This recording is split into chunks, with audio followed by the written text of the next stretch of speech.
Welcome to the Brigham Beat. My name is Caleb Call here with the Believe Podcast Network, bringing you weekly BYU and Big 12 coverage. Today, we're going to be going over the Big 12 Conference and how I see it playing out this year.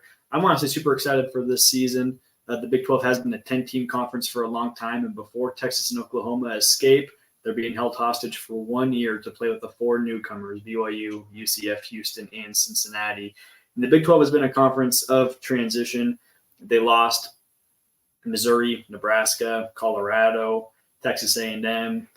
They're used to this. They brought in TCU, West Virginia. They've had weird seasons in the past, but this one stands to be the weirdest of them all. We're here with 14 teams. 4 of these were G5 last year. 2 of these are about to go to the SEC, and it's hard to say if there's a favorite. Texas seems to have pulled ahead. Sarkisian has gotten more talent and depth at the offensive and defensive line than they've had in years past, and with their quarterback room being as loaded as it is, and their receivers, A.D. Mitchell, Xavier Worthy, whoever's throwing the passes should have success there. Texas stands to be the favorite at this point, but even then, teams 2 through maybe 10 could all make it to the conference championship game, and we've seen this before with Texas.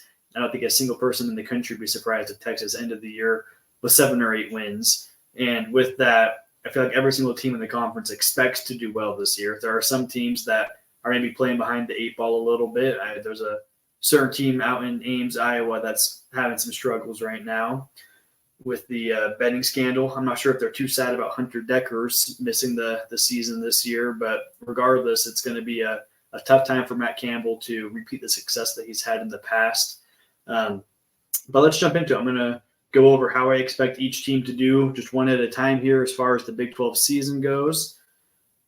First off, we've got Houston, and sorry, Houston fans, you guys do have basketball season coming up to look forward to, but I just think that out of the 4 newcomers, Houston's going to be the one that's least prepared to make the Big 12 jump. I do like Dana Holgorsen. I think that with a couple of years, he could have this Houston team ready to win and win at a higher level than these 4 wins here. I do think that one conference win is going to be the revenge game against West Virginia for Dana. However, I suspect that's going to be their last win of the season. They just weren't that good last year, and throughout the recruiting and portal process, I don't think they added enough to be a serious contender this season in the Big 12. Right on top of them will be Iowa State. I have them going 3-9. I think that they're going to poach maybe 1-2 wins tops in the conference schedule, but there's too much chaos going there. I just don't think that Matt Campbell is going to be able to corral the horses over there. I'm not even sure if we've seen the end of the betting suspensions at this point for Iowa State. Those question marks all over the field. They're going to be underdogs in probably every game that they play. I'm not even sure if they're going to get past their week 1 opponent, Northern Iowa, unscathed. So we'll see on that front with Iowa State. Coming in at 12, I've got West Virginia going 4-8. I don't think that Neil Brown finishes the season as head coach. I think that's kind of the consensus around football, and it makes me wonder why they even still have him here this season. If we remember a couple of years ago when USC had Clay Helton basically completely on the hot seat going into the season, they fired him only a couple of weeks into the season. I think that we could see something very similar with Neil Brown. I do think that they have enough talent to at least win a couple of games, but I don't think that they're in a position to be a serious contender, and I think that they're going to be in the market for a new coach here at the end of this season. At 11, I've got Cincinnati at 6-6. I think that Cincinnati under Satterfield could surprise some people, but I don't think that they have the talent offensively. We saw Emory Jones last year. He just is not a perfect quarterback. He's not going to be able to win you games, but he can certainly keep games close, especially with the defense that they have. I just think that they're going to be outmanned offensively and not be able to score enough points to stay in the Big 12 race this season. At 10, I've got Kansas. I kind of suspect that Kansas is going to be the agent of chaos this season. They play most of the Big 12 heavyweights. They get Texas on the road. They host Oklahoma. They host Texas Tech. They host Kansas State. I don't think that they're going to win every one of those games, but I could definitely see Kansas pulling 1 or 2 of those out. It would be honestly amazing if they could beat Texas on Texas's way out of the Big 12 for a third win over them. But all in all, I just don't think that Kansas's defense is going to be good enough. I think that Jalen Daniels and the offense are going to score plenty. I love what Lance has been doing over there. Like I said, they'll be an agent of chaos for the conference. They're going to be able to lose to anybody because of how bad their defense is, but with the talent on their offense, don't be surprised if they pull out one or two big upsets this season. Number 9, I have BYU. Sorry, BYU fans, we're not any higher than this. I do wish I could put us higher than this, but honestly, it's hard to see. There's a lot of question marks with defense, the injuries at safety. I don't know how we're going to fill those holes. I like Ethan Slade. I like Raider DeMooney, but losing Micah Harper hurts. And the defense was abysmal last year. I know we brought in some help with the portal. I know Jay Hill, obviously the expectations should be a lot higher with him as defensive coordinator, but I don't know how much we'll be able to fix in just one season. And honestly, 7-5, this is still 1 to 2 games higher than most preseason projections have us. And I think that this BYU team is going to be one that starts hot, and as the gruel of the season goes on, I think injuries and maybe even just a little bit of being demoralized will cause some wear and tear and cause BYU to lose some games that maybe they shouldn't have lost with the talent that we have on the roster. At 8, I've got UCF. I think that UCF, along with BYU, are the two teams that are most ready to make this Power 5 jump. I love Gus Malzahn, what he's done with the offense. I think that Plumlee, as great of an athlete as he is, he's still a limited quarterback, but there was so much firepower in that offense around him.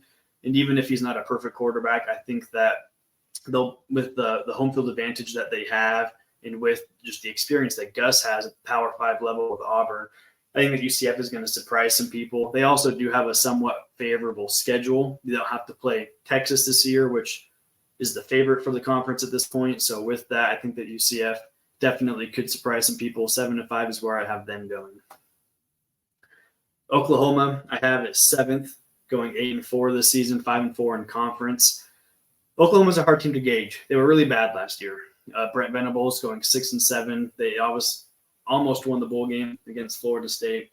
I think that Oklahoma fans probably expected a lot more out of the gate with Venables, but with how much they lost in the portal with USC and Lincoln Riley coaching just a ton of their talent, including Caleb Williams, Spencer Rattler leaving as well. It kind of left a big hole for them. And I think that this year Oklahoma is going to be improved, but I don't think that they're going to be perfect yet. And it's tough to say exactly which games they're going to lose because their schedule honestly may be the easiest of everybody in the Big 12. The two Oklahoma schools really made it out easy here. Just reading down Oklahoma's schedule: Arkansas State, SMU, Tulsa, Cincinnati, Iowa State, Texas, UCF, Kansas, Oklahoma State, West Virginia, BYU, TCU. Outside of the Texas game, it's hard to say which of those games Oklahoma will be an underdog in. Maybe TCU at the end of the season, although they do have that one at home. Maybe Bedlam against Oklahoma State, but Oklahoma State has their own issues going on. But overall, I don't expect the defense to be improved enough for Oklahoma to do much better than this. If I heard right now that Oklahoma goes 10-2, I wouldn't be shocked, mainly because of their schedule. But I think that Oklahoma still has limitations that'll keep them from doing too much better than 8-4. At 6, I've got Baylor, also going 8-4. Baylor's front half of the schedule is honestly a pretty tough grind. They play Utah in week 2, and obviously with Utah coming to the conference, that's going to be a pretty exciting and fun matchup to watch out for. After that, Baylor plays Texas, UCF, and Texas Tech, who I think are going to be 3 of the better teams in the Big 12. I don't think that Baylor's going to get out of that first 6-game stretch without a loss or two. They're going to lose a couple of games there. But the back half of the schedule is a lot easier. I think they can build some momentum. I have them going 8-4. It's hard to say exactly where they're going to fall. I think they could win anywhere from 6 to even 9 or 10 games this season. Dave Aranda obviously is doing great things. Jeff Grimes as well. Blake Shapen is I feel like you kind of know what you're going to get with him. He's a average Power 5 quarterback. I don't think that he's going to make mental errors that lose you a game, but he's also not going to make the outstanding plays that win you a game.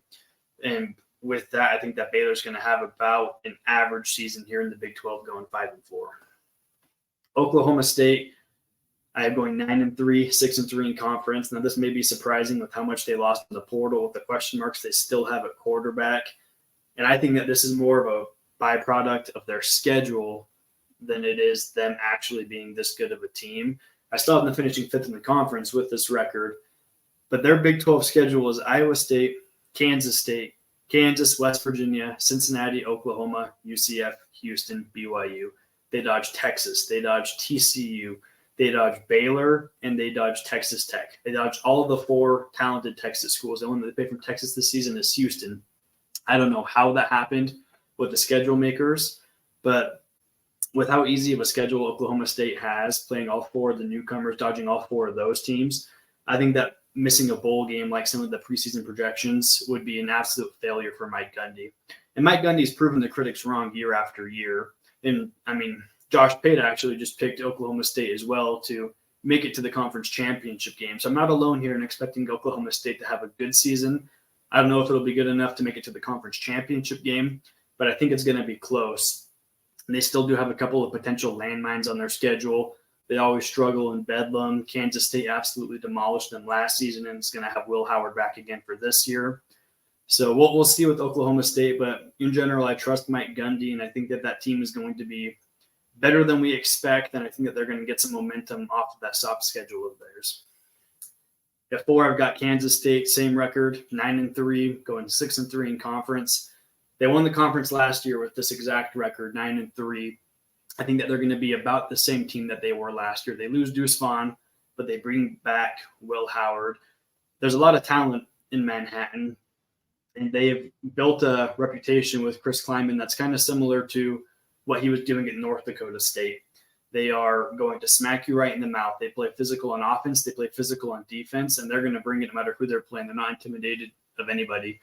And I know they ended up getting blown out in the Sugar Bowl, but the fact that they were able to come out hot and take a 10-0 lead against Alabama and forced Alabama to play from behind to start that game was really impressive and just kind of shows the tenacity that Kansas State has.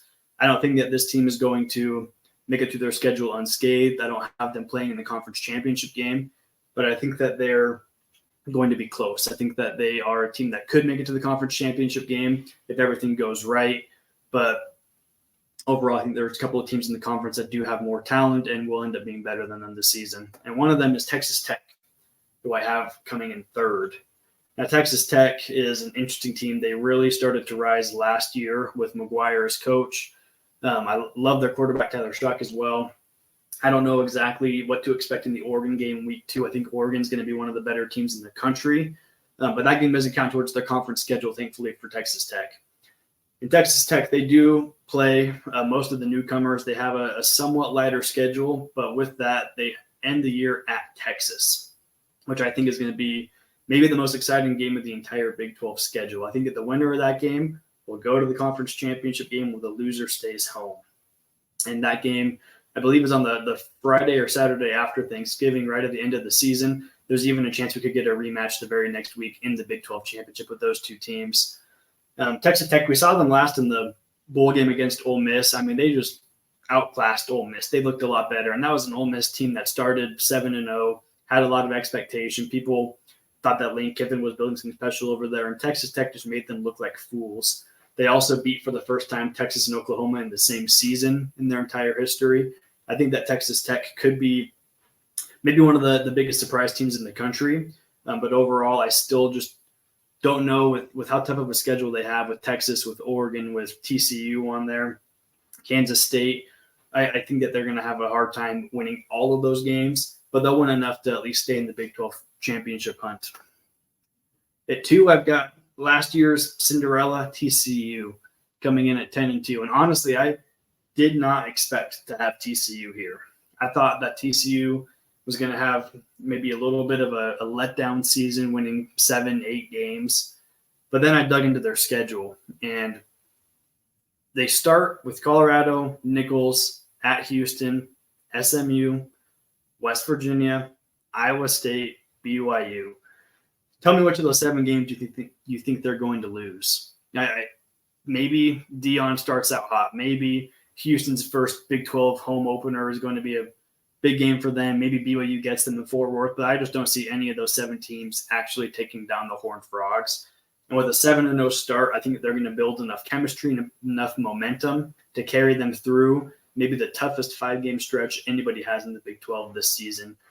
They finished the year at Kansas State, at Texas Tech, against Texas, against their rival Baylor, and at Oklahoma.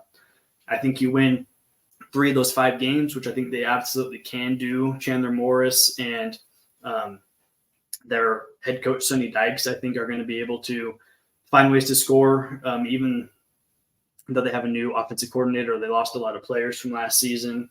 They still, according to 24/7 talent composite, they are going to be a better, more talented team than they were last year. And last year, obviously, we know exactly what they did.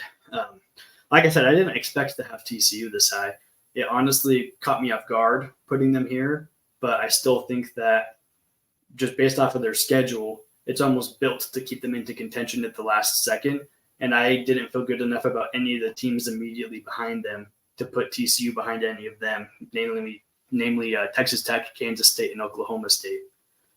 And of course, you guessed it, number one, I also have Texas making the conference championship game. I have them losing to Alabama and losing to TCU in the regular season to finish 10-2. I think that Sarkisian has finally built a team that he thinks can stand next to the Alabama teams that he was coaching with Saban. I think that he has the talent at quarterback to win the Big 12. I think he has the talent at the skill positions. Texas always has talent there. But for the first time in a long time, Texas may be the best run defense team in the Big 12. They actually have an offensive line that should be able to protect their quarterback and running back and hopefully keep them from getting injured like they've had issues with in the past. And on top of that, their offense is just going to be lethal. It's hard to imagine how many of these teams in the Big 12 are going to be able to keep up with them.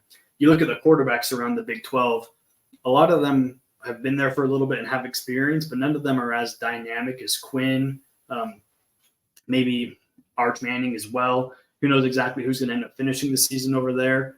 But Texas on offense seems to have a big leg up over everybody else in the conference. And I think that their defense is going to be arguably the best as well in the conference. It's hard to say exactly who's going to step up and beat Texas. I don't know if there's a team out there that's going to be able to hold Texas out of the conference championship game. Now, like I said, they end the year against Texas Tech. And based off of how I have the projections, that would be a make it or break it game. The winner goes to the conference championship game and the loser stays home. And you never know what's going to happen in a one-game scenario. And it's not a guarantee that it's going to be a make it or break it game for Texas, but it's very high odds that that game at the end of the season is going to mean a lot. So it'll be interesting to see exactly what happens leading up to that one with Texas and Texas Tech.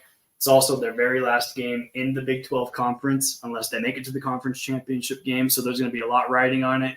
We just heard your mark make their remarks, hoping that Texas Tech is going to take care of business, I think is the way that he phrased it. And obviously Sarkisian wasn't too big of a fan of that, talking about sportsmanship and so on. So it's going to be a very heated game there at the end of the season. I have Texas and TCU playing in the conference championship game. Of that one, they play in the regular season, and I think whoever wins in the regular season, I think is going to lose the rematch. And just based off of my game-by-game projections, I have TCU winning in the regular season, being Texas's only conference loss. So I'm going to pick here Texas to win the Big 12 championship game over TCU. I don't think at 11-2 that would put Texas into the playoff hunt, although I think that there definitely is still a chance that they do better than that 11-2 mark. We'll see. But overall, going through the Big 12 conference schedule, I think that the hunt for the championship is a pretty open one.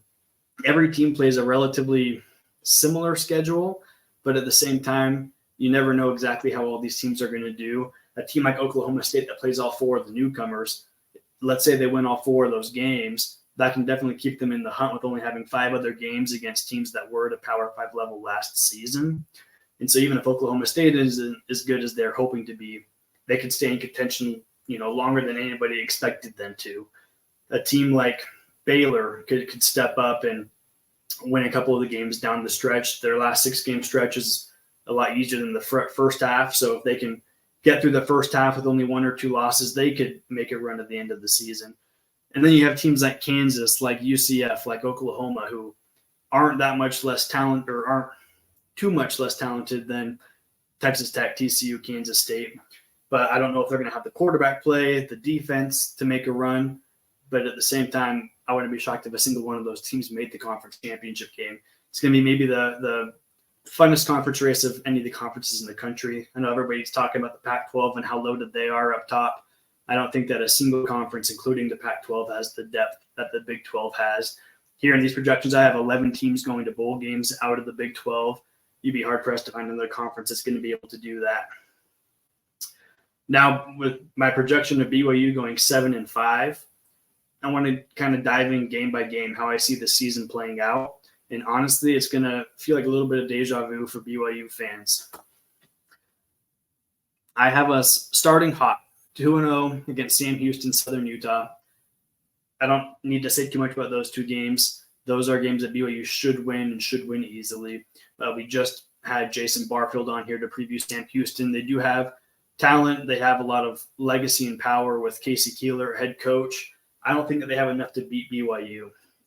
BYU always seems to beat one or two teams that they shouldn't every single season. Last year was, Baylor. The year before that, we had Utah, ASU that were big wins, Tennessee, USC, Wisconsin in the past. I think that this season that game is going to be Arkansas. I think that BYU finds a way to go to Arkansas and win. And if you remember from last year, that's the game that got Tuiaki fired, or maybe not fired, but he was released from his position. And I think he volunteered to do that even after the Arkansas game. Arkansas scored on 7 consecutive possessions. That game, even though it was close going into the fourth quarter, BYU never really stood a chance in that one with how ineffective our defense was against them. And if you remember the last time BYU had a game like that against Wisconsin in 2017, we went out, we mirrored their style of play in 2018, and we beat them. And I think that Kalani finds a way to do that again. And going into our first two Big 12 games, the road opener against Kansas, I think that game is going to be a wild, high-scoring, crazy game that I think BYU finds a way to pull out. Cincinnati as well. Jerem Jordan keeps talking about how the Cincinnati game is one that BYU will win. There's not a chance we lose. Big 12 home opener. It's against a team with a new head coach. They're going to be coming off of an Oklahoma home game. And honestly, it's a game that I think is what BYU has to win. There's just not a chance that we lose our first game in the Big 12. Us and Cincinnati will be on a relatively even playing field when it comes to our talent versus theirs. Their defense is their strongest part of the team. Our offense is ours. It will be strength against strength, and I'm super excited for it. But I think the BYU does pull it out and gets into the bye week at 5-0. That would have us ranked. That would have the whole country talking about us, the whole conference on notice. And I think that BYU out of the bye week goes to TCU, and tell me you haven't seen this before. I think that TCU runs us off the field. I don't know if it'll be as bad as some of those games back in the Mountain West era where we lost 38 and 32-7. But I think that TCU beats us by at least 2 or 3 scores. And I think that kind of starts the downslide of the season. We host Texas Tech. We go to Texas and we go to West Virginia the next couple games after that TCU one. And I think that BYU loses all 3 of those games. A 4-game losing streak, just like we saw this last season. Maybe we have some injuries. Maybe our depth just can't keep us, in some of these games. And that'll have us sitting at 5-4 going into the last few games in November. Now, thankfully, we play Iowa State at home, who I think is going to be maybe the worst team in the Big 12 this year. They have a million question marks. Their offense isn't very good. Even with a depleted team, I think that BYU still finds a way to beat Iowa State, get the bowl eligibility with the 6th win. And in their 7th game, hosting Oklahoma, with our 7th win, hosting Oklahoma, I think that BYU finds a way to win this one. Oklahoma's defense was awful last year. I don't think they're going to be much better this year. It's our senior night, last home game at LaVell Edwards Stadium, Oklahoma's last ever Big 12 road game. I think that LaVell Edwards Stadium does its trick. I think that BYU comes out with a win. That would have BYU going 5-1 at home, the only loss being Texas Tech, and then 2-4 on the road, a loss to Oklahoma State to end the season. And honestly, I think that 7-5 is pretty close to BYU ceiling this season. I think that the schedule, honestly, we have one of the toughest ones in the Big 12, playing Texas, playing Oklahoma, playing TCU, playing Texas Tech. And we're one of only 4 teams that play both Texas and Oklahoma. And I think that Keaton Slovis will have a great season. If Keaton gets hurt any point of the season, it's hard to see where BYU gets to a bowl game depending on how early that happens. I don't know how good our depth is behind Keaton. It's just unproven at this point. We've seen Cade Fennegan very limited at Boise State. We saw Jake Retzlaff this spring a little bit, the JUCO transfer.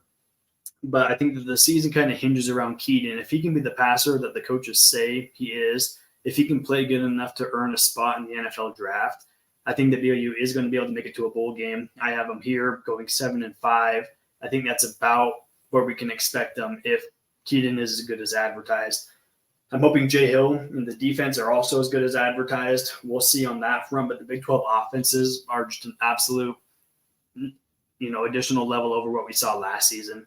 And we had teams like Liberty put up 41 points on us, as disgusting as it is to say that. And these Big 12 offenses, TCU, Texas, Oklahoma State, they're all going to have the ability to do the same thing to us if our defense shows weaknesses. So we'll see on Jay Hill's front. I think the Sam Houston game is going to tell us a lot about the defense. If we're giving up 20 points to Sam Houston, who honestly was not very good on offense last season, I think we have a lot of reason for concern for the rest of the season. But I hope and expect the defense to come out and play pretty stout against Sam Houston, hold them to hopefully under 20 points. I expect BYU to win the Sam Houston game somewhere on the score of 38-10. So we'll see. We're only a few days away from football. Tomorrow night we have the first Thursday slate coming up. Utah, Florida. I know everybody's going to be watching that one. In the first Big 12 game of the season, UCF, Kent State. So it's exciting times here in the Big 12. Exciting times for BYU to finally be at the Power 5 level. We have the last season with Texas and Oklahoma here in the Big 12.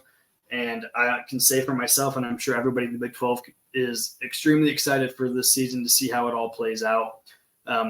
Just a reminder, Texas, TCU, that's my conference championship game pick. Tell me why I'm wrong. I'm sure I'm going to be. I'm sure not a single one of these teams will be in the right place by the time the season ends. But it's not very easy to make these predictions when every team honestly seems like they're relatively close in talent. So I'd like to see any of you guys, make your own predictions, and we'll see how they stack up against each other at the end of the season.